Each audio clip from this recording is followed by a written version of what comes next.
Bom dia, boa tarde, boa noite. Hoje nós viemos falar aqui um pouquinho sobre os fósseis. Nós somos do podcast Fossilcast. Primeiramente, o meu nome é Isabela. Eu sou o Leonardo. Eu sou o Jenniferson. Eu sou a Isis. Eu sou o Luiz. Eu sou a Juliana. E eu sou o Lucas.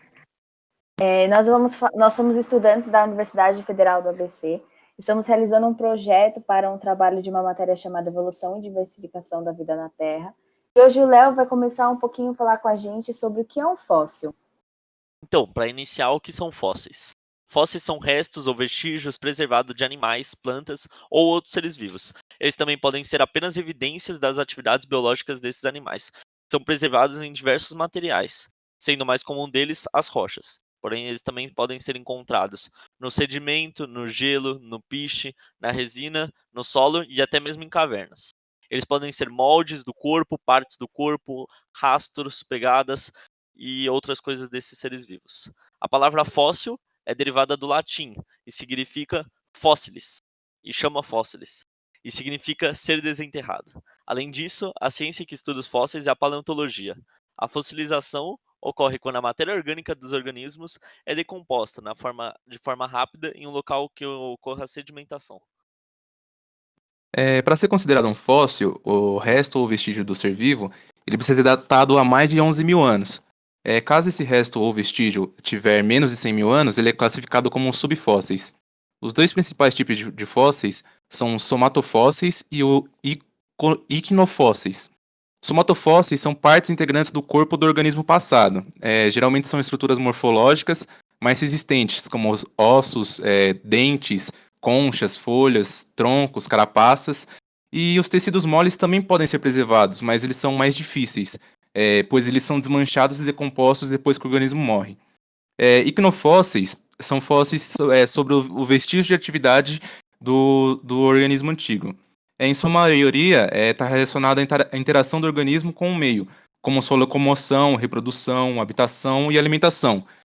Iquinofósseis são pegadas, tubos, rastros, ovos, marcas de dentes e também os coprólitos, que são fezes fossilizadas, que até através dela a gente consegue saber o que compõe a dieta do ser vivo. Fala, galera, eu vou falar um pouquinho mais sobre o processo de fossilização e qual é a maneira que ocorre a formação dos fósseis. Vou dar até um pouco mais de aprofundamento no que o meu colega Leonardo fez na introdução do tema. Seguinte, para acontecer a fossilização, a gente precisa de duas condições básicas no momento após a morte dos seres analisados. Primeiro, a gente precisa de um rápido soterramento, para que, assim, não seja perdida nenhuma parte morfológica do organismo e também a ausência de ações bacterianas, pois assim a gente consegue manter o mais preservado possível o corpo do que estamos analisando. Existem alguns tipos mais comuns de fossilização, eu vou citar os mais recorrentes, principalmente aqui no Brasil. Existe a permineralização, que são quando substâncias minerais preenchem cavidades existentes em ossos e troncos. Isso é encontrado principalmente em madeiras petrificadas, onde a gente vê as marcas de folhas dentadas, rastros, etc. Temos também incrustação, que são substâncias que são levadas pela água e infiltram-se no solo, fazendo então uma fina camada em torno do animal decomposto. Esse tipo de fossilização, ele é o que mantém o mais próximo possível o tamanho do corpo que foi recoberto. Então, é o mais analisado para quando são pesquisadas dimensões dos animais ali decompostos. Temos também alguns outros tipos mais comuns, que seria a mumificação, que em ambientes mais áridos ocorre a desidratação dos animais. Isso até o ser humano passou a utilizar esse método para a preservação de faraós e etc. E também, por último, a carbonificação, que é a perda de substâncias voláteis, como os gases de oxigênio, água, gás carbônico, entre outros. Certo, boa noite, ou boa tarde, ou bom dia. Eu sou o Luiz, vou falar então da parte dos combustíveis fósseis. E, bom, como o nome sugere, a fossilização desses animais, os sedimentos, um processo de sedimentação que dura anos, séculos, gera esses combustíveis fósseis que são amplamente utilizados para geração de energia e por conta do seu consumo desenfreado hoje acabam liberando uma quantidade excessiva de poluentes no planeta. Isso começou, claro, já na Revolução Industrial, com grande utilização, ampla utilização do carvão e uma grande quantidade de dióxido de carbono emitido na atmosfera. Portanto, há uma grande discussão ao redor desse tipo de combustível que gira em torno da sustentabilidade, ou seja, a busca de alternativas para aumentar a rentabilidade, eficiência de uso e redução na emissão desses poluentes.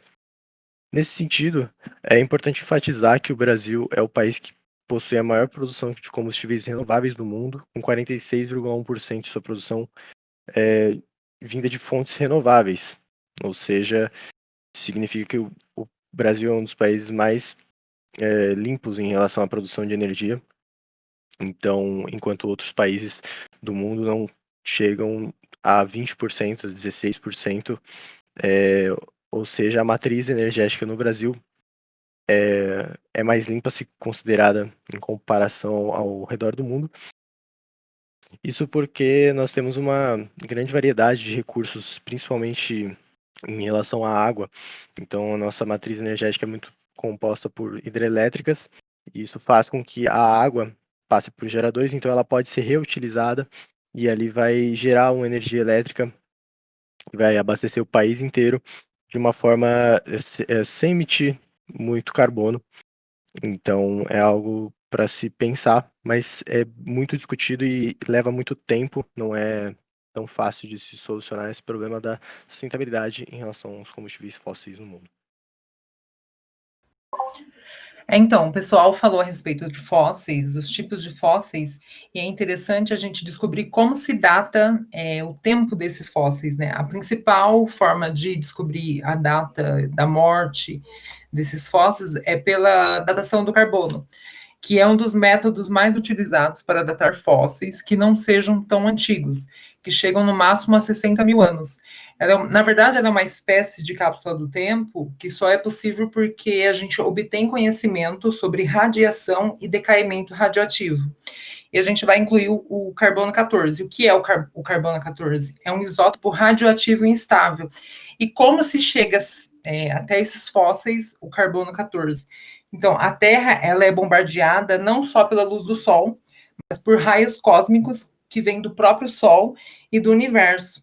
E quando esses raios atingem o gás carbônico na atmosfera, eles se transformam, uma pequena parte, uma pequeniníssima parte, que representa 0,001% do total das moléculas, se transforma radioativas, que é o carbono 14.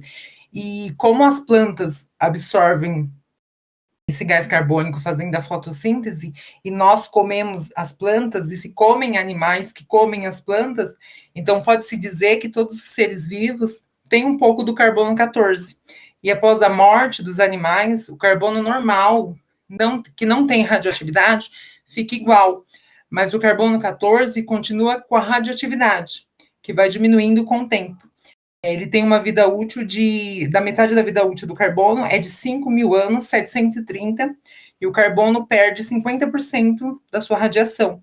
Quem inventou, na verdade, o método de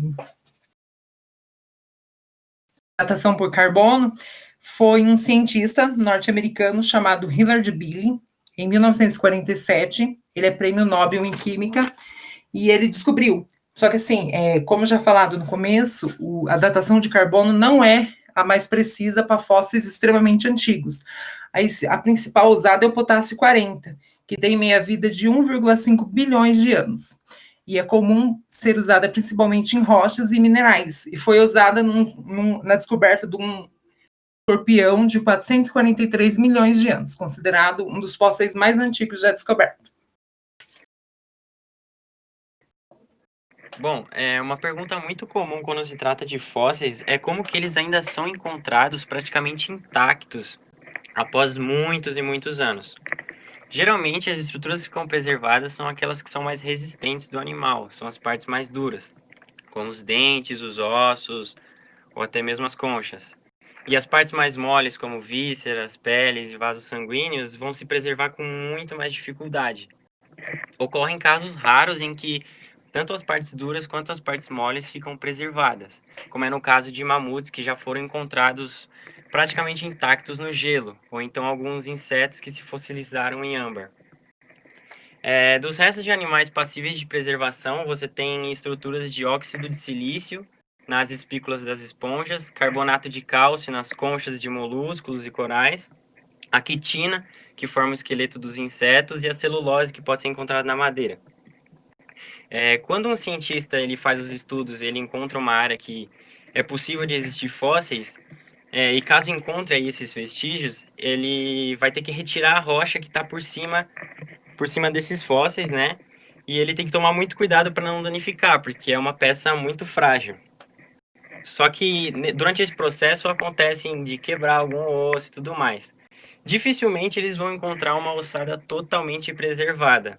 Então vai ter vários fragmentos separados. Então, para eles melhorem identificar, eles colocam número, eles vão numerando os ossos para depois eles poderem montar um verdadeiro quebra-cabeça, que daí as peças vão parar no museu, como a gente conhece, né? Para cada técnica, existem estudos diferentes para analisar esses fósseis. Quando eles encontram, por exemplo, uma pegada um pouco mais preservada, eles conseguem medir a distância, através da distância das pegadas, a velocidade que aquele animal caminhava. Ou então, analisando a profundidade, eles determinam o peso do possível animal, né?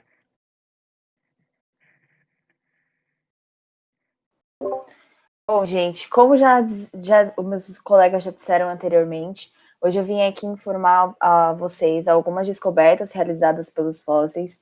Uma delas foi que, segundo algumas pesquisas na China, verificaram que cerca de 5 espécies de dinossauros raptores possuíam penas em sua composição. Porém, uma descoberta mais recente na Sibéria sugere que todos os dinossauros possuíam penas. De acordo com a revista Science, a nova espécie encontrada indica que as penas estavam presentes em todas as famílias dos dinossauros, uma vez que esse dinossauro era pertencente da família Ortisquio de bico. Além disso, o estudo indica que os maiores dinossauros tinham o menor número de penas, já que não precisariam delas para isolamento térmico. Como o Lucas falou anteriormente, é muito difícil a gente ainda encontrar alguns fósseis intactos pós-eras. Porém, um dos fósseis mais bem preservados de dinossauros no mundo foi encontrado no Canadá, um fóssil da espécie dos nodossauros. Atualmente, ele encontra-se no Museu Royal Tyrrell, no Canadá. É evidente a gente informar a todos a importância tanto social como econômica dos fósseis.